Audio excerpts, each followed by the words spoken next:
Welcome guys. So this is your demo session for the new GenAI batch, which will be starting soon. I will be your mentor. So let me introduce myself before we quickly have a round of introduction for us. Uh, my name is Arpan Ghosh. I am currently more than 19 years of experience into field of analytics, working as a director of a fintech company. I lead the entire practice of as a leader of entire practice of especially into predictive analytics, GenAI and stuff. I have the opportunity to work with multiple organizations like KPMG, Accenture, Glaxo, Nippon. So domains into pharma, retail, fintech, and media, Sony Pictures. And I love to teach because teaching has been my passion for a long time. So past 3 years, 3.5 years, I've been in multiple institutes, currently affiliated in multiple institutes, along with Visualpath, one of them. With Visualpath, I've been associated almost 1.5 years now. I'm the primary mentor for the GenAI, Gentic AI, MLOps, AI Ops stuff. Currently going on multiple courses I've taken. So you will be my next batch, which you are willing to start as soon as possible. Okay. Today we'll have a quick introduction what we have. Then I'll give a quick overview of what is generative AI, so that people who are totally new wants to understand what is all about, and a quick background and history. And then I will come back to the curriculum. What is we're going to cover, duration, stuff like that. That I will cover up. That's the overall agenda of today. We are going through the introduction. We'll start the course. Today is a demo class. Who is this? Taz, TASZ. Yeah, we are going through the introduction. Let's complete the introduction and then we are unable to unmute. Please wait, Taz. We are not starting the course today. We are having a demo session. Okay. I mean, today's session, I will just give you a rough overview. What is generative AI and how it is different and how it can be incorporated in all streams of our work. And that's why it is a technology which we need to upskill. And now it has become like a mandatory sort of a skill we should learn, because it is going to be there across all your domain in terms of the within the organization itself. Okay, so let us little bit of history. Sorry for my bad diagram, but just a history. Now our focus is this part. Okay, you see the data science, and you have seen those diagram like AI, data science. In that you have deep learning, machine learning, and stuff. So NLP is one of the stuff which is there as a part of your data science, which is called natural language processing. This is one of the oldest uh, technology, I will say, or oldest part of data science which is there. But during this period of 2000 onwards to 2014, most of the research happened in this field: machine learning, DL and CV, computer vision. Okay, while this part remained very untouched, and in 2000 till 2014 there very few research was going on, and whatever was present like RNN, neural network, long short term memory, these are all, don't get trouble with this name, just understand as the story, just to make you feel excited what we are going to. So listen this as a story, or a novel, like in history, what you are listening, because all these we will learn in our course. So don't get bamboozled by the jargons, what I'm saying, but these are all terms which is there. So listen as a story. So there was no research was happening much, and these are the only components or the building block, all the frameworks, I will say, which was present there to process natural language. When I say natural language, that means text is coming as an input, and we need to process them or convert them into vectors.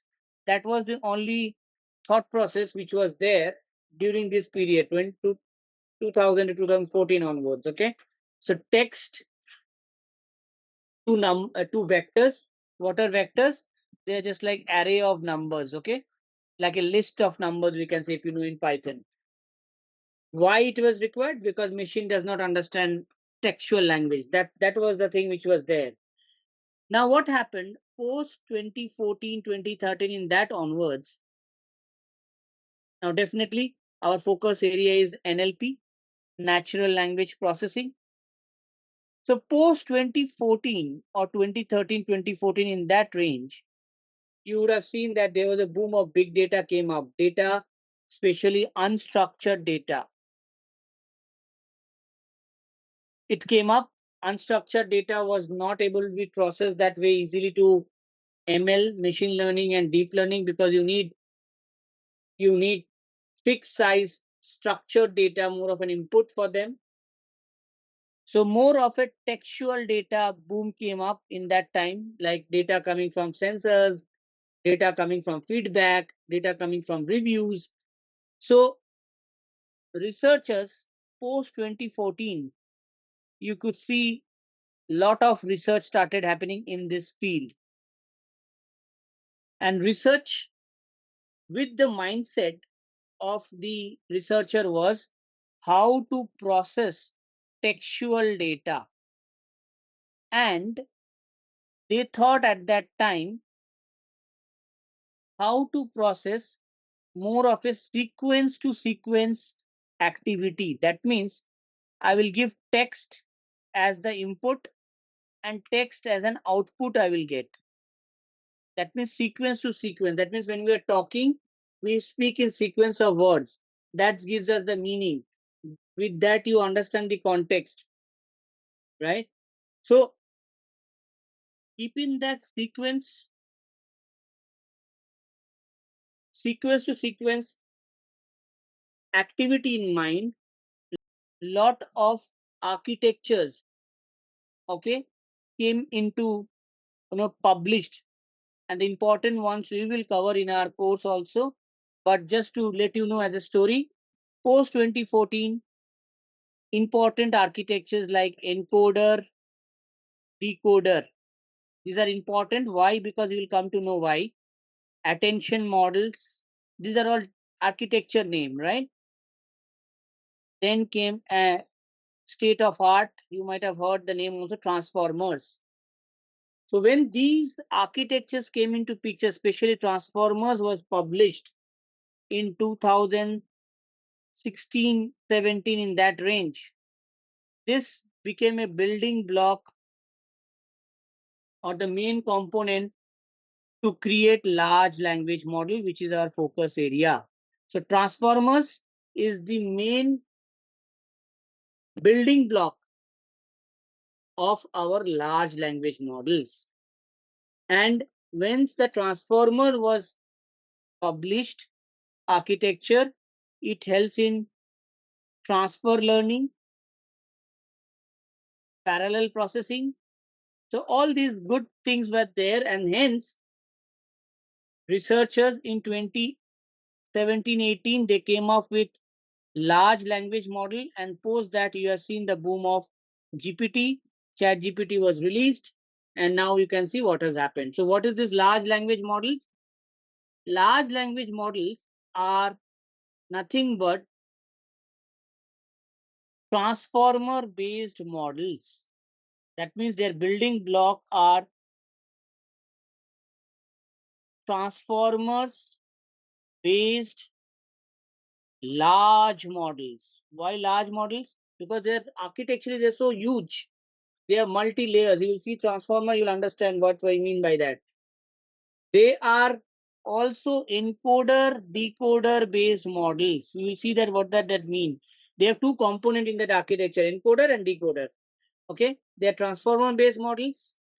They are large models because they are, they have lots of parameters, lots of, stacks are there in that models. It's not like a machine learning model. Okay, they are trained on internet of data. That means they are just like internet of data. They are just like encyclopedia. Okay, they are trained on huge amount of internet of data. They're able to process, remember, they're just like encyclopedia. So that's why they're called as large language model. And initially it was developed to do again sequence to sequence task. That means content or text generation. Content generation was the objective. Text summarization, language translation. So these are the task, specific task which was which was done. Okay, which was they thought of sequence to sequence activity. Remember this term, sequence to sequence.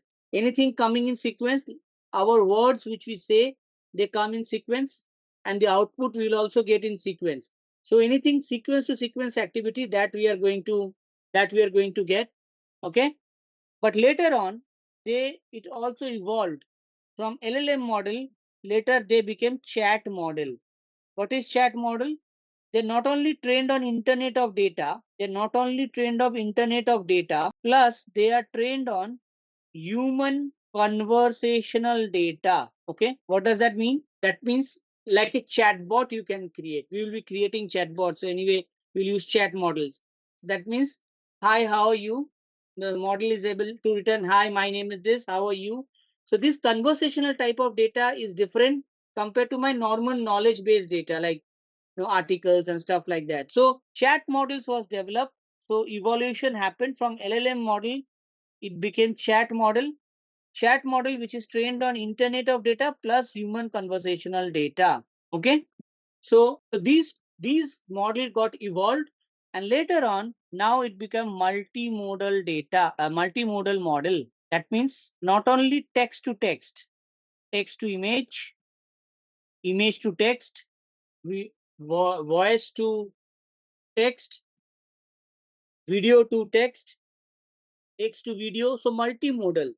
So this is how the evolution or process has happened, where we are going to learn and understand each component of this one. And that is why it is called generative AI. That means its objective was to generate content, not discriminative AI. That means not for prediction, where machine learning, deep learning, those models were built to predict. It is a predictive analytic, while this is a generative analytics. It is able to analyze the data, generate summary, generate content, whatever you want. Okay, so it's a more of a generative. The term came because of this. Its objective was to do sequence to sequence activity. Hence, it was called a generative AI. Okay, and that is what generative AI in a lump sum means. Yes, in this curriculum, we are going to now. I will tell what we are going to cover in the curriculum, and then I will finally take the question after this. Okay. Prerequisite before going to curriculum. Please log in with your personal laptop, and you should be sharing your screen. Don't feel shy of sharing your screen. That is a prerequisite.